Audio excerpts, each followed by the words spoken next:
एक कंपनी ने महंगाई के कारण अपने कर्मचारियों को 5:3 के अनुपात में कम कर दिया तथा औसत वेतन प्रति कर्मचारी 7:8 के अनुपात में बढ़ा दिया। ऐसा करने से कंपनी को 55,000 रुपये की बचत हुई, तो कंपनी का प्रारंभिक व्यय कितना था?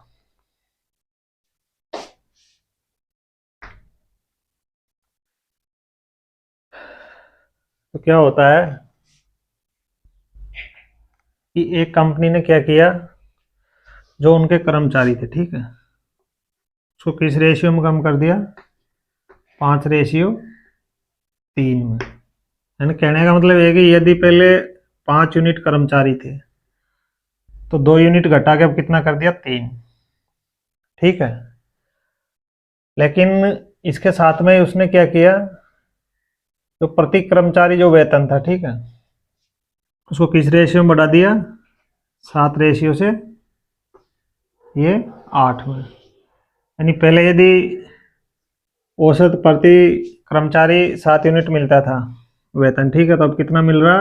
8 यूनिट। ठीक है। और अब पूछा है तो बताओ, ऐसा करने से यदि कंपनी को 55,000 रुपये क्या हुई हो बचत, कैसा करने से? इस रेशियो में कर्मचारियों को घटाया और इस रेशियो में उनका प्रति कर्मचारी औसत वेतन बढ़ाया। ठीक है। ऐसा करने से यदि कंपनी को 55,000 रुपये की बचत हुई तो कंपनी का प्रारंभिक व्यय कितना था? तो प्रश्न आपको समझने में आ गया होगा। एक कंपनी थी, उसने कर्मचारियों को 5:3 में क्या कर दिया? घटा दिया, और प्रति कर्मचारी औसत वेतन 7:8 में बढ़ा दिया। ठीक है। तो प्रारंभिक व्यय से यहाँ क्या मतलब है? प्रारंभिक व्यय से मतलब है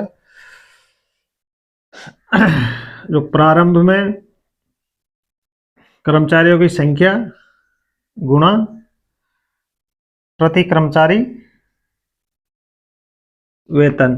ठीक है। तो यहाँ शुरू में कर्मचारी कितने थे? सपोज करो 5 यूनिट थे। ठीक है। और प्रति कर्मचारी औसत वेतन क्या था? 7 यूनिट। तो जो प्रारंभिक व्यय है वो कितना हो जाएगा? 7×5 35। 5 × 7 बराबर 35 यूनिट। ठीक है। तो हम इसको यहीं से ऑप्शन से कर सकते हैं। ऑप्शन से कैसे करेंगे? क्योंकि इसमें पूछा है प्रारंभिक व्यय, तो प्रारंभिक व्यय यहाँ 7×5 35 यूनिट में कितना आ रहा है? 35 यूनिट आ रहा है। यानी 35 यूनिट का मतलब इसको हम और भी आगे मतलब डिवाइड कर सकते हैं। 35 को 7×5 भी लिख सकते हैं। ठीक है। तो जो भी ऑप्शन होगा यानी प्रारंभिक व्यय होगा वो किसका मल्टीपल होगा? 35 का। यानी 35 से डिवाइड होगा कंप्लीटली, या 35 को हम आगे तोड़े तो किससे डिवाइड होगा? 7 और 5 से। तो हम यहाँ देख पा रहे हैं जैसे चारों ऑप्शन है, 5 से चारों डिवाइड है, तो हम 7 से चेक करते हैं। ठीक है। तो 7 से पहला डिवाइड नहीं हो रहा, 7 दूनी 14, 1 15 नहीं हो रहा कंप्लीट डिवाइड। दूसरा भी नहीं हो रहा। तीसरा 7 दूनी 14 और 3 7×5 35, यानी ये डिवाइड हो रहा है। ठीक है। ये डिवाइड नहीं हो रहा, तो यहीं से हम मतलब ऑप्शन से इसका उत्तर दे सकते हैं। यानी कंपनी का प्रारंभिक व्यय क्या था? 1,75,000 रुपये। ठीक है। ये मैंने समझाया, बाकी आपकी प्रैक्टिस सही है, थोड़ी पकड़ है, थिंकिंग पावर ठीक है, तो आपको कुछ भी लिखने की जरूरत नहीं है। इस क्वेश्चन को आप माइंड के अंदर सोल्व कर सकते हो। ठीक है। और हर कोई उसमें मतलब कलम उठाना जरूरी नहीं है। ठीक है। आप ज़्यादा से ज़्यादा दिमाग के अंदर हल करने की कोशिश करो। जैसे हम देख रहे हैं यहाँ, ये 5:3 है। ठीक है। क्या है? कर्मचारियों का अनुपात है। पहले 5 यूनिट थे, बाद में 3 यूनिट है। ये इनका वेतन का है। पहले 7 यूनिट था, 8 यूनिट। तो प्रारंभिक जो वे होगा वो क्या होगा?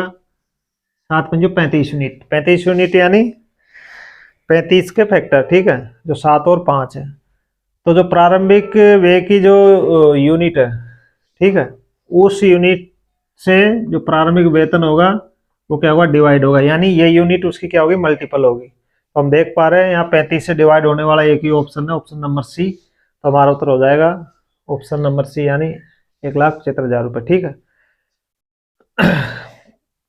ये रहे ऑप्शन से करने के बाद। अब हम इसको बेसिक से करते हैं। तो बेसिक से क्या है? जैसे यहाँ मैं बता पा रहा हूँ आपको।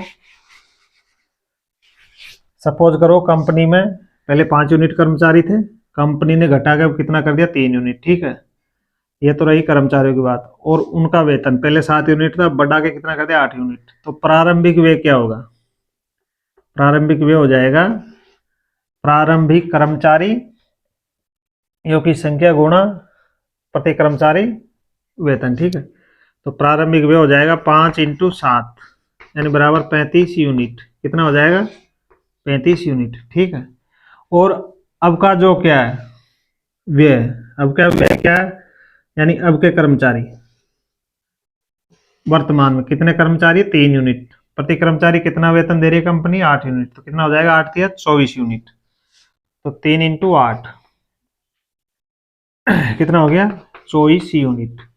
यानी ये पहले का व्यय कंपनी का, पहले का क्या खर्चा, जब उसमें 5 यूनिट कर्मचारी काम करते थे और प्रति कर्मचारी 7 यूनिट वेतन दिया जाता था, तो कितना था, 7 × 5 = 35 यूनिट प्रारंभिक खर्चा किसका, कंपनी का। अब कंपनी में जब कर्मचारी घटा के 3 यूनिट कर दिए और उनका वेतन बढ़ा के 8 यूनिट कर दिया, तो वर्तमान का जो व्यय होगा वो क्या होगा, 8 × 3 यानी 8 या 24 यूनिट।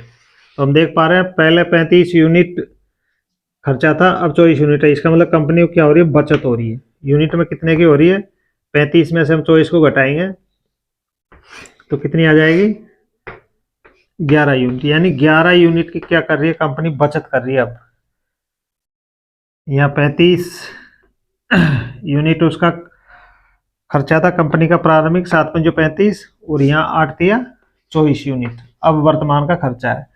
तो हम देख रहे हैं 35 में से 24 घटाएंगे तो 11 यूनिट की कंपनी को क्या हो रही है, बचत हो रही है।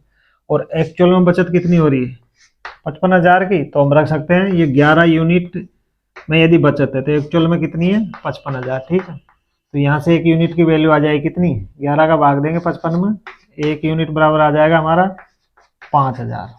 कितना आ गया, 5,000, ठीक है।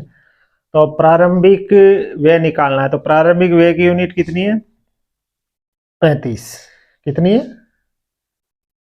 35। तो 1 यूनिट की वैल्यू 5,000 है, तो 35 की कितनी हो जाएगी, इसको गुणा कर दो 5,000 से, 35 को निकल के आ जाएगा, ठीक है। 5 × 25, 2 5 या 15, 2 17 यानी 1,75,000 रुपये क्या आ गया कंपनी का प्रारंभिक व्यय आ गया। लेकिन ये हमको करने की जरूरत नहीं है, क्योंकि हमको पता है ये प्रारंभिक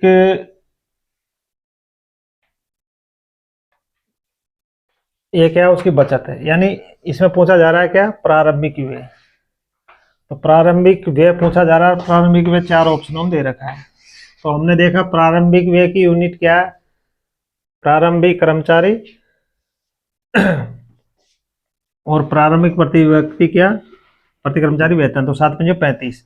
तो इसका मतलब ये जो 35 यूनिट में जो प्रारंभिक व्यय आ रहा है, ठीक है, वो क्या होगा, इन प्रारंभिक व्यय का मल्टीपल होगा ये। यानी 7 × 5 = 35 इन ऑप्शन में से किसी एक का मल्टीपल होना चाहिए, यानी 35 का पूरा पूरा भाग किसी ऑप्शन में जाना चाहिए, ठीक है। तो एक ही ऑप्शन है, ऑप्शन नंबर सी। इसका मतलब प्रारंभिक व्यय कंपनी क्या हो जाएगा, 1,75,000 रुपये, ठीक है। या हम 35 का फैक्टर करके चेक कर सकते हैं, जैसे 35 का फैक्टर कर लिया, 8 × 35, तो 5 से सब डिवाइड हो रहे हैं, 7 से देख लो, 7 का इसी में मतलब भाग जा रहा है, 35 से दे लो या 35 के फैक्टर करके मतलब ऑप्शन चेक कर लो। तो आप चाहो कैसे कर सकते हो इसको, ठीक है। लेकिन इन व्यू ऑफ कंपटीशन टाइम बचाने के लिए मतलब थोड़ा ऑप्शन की तरफ भी देख लेना चाहिए।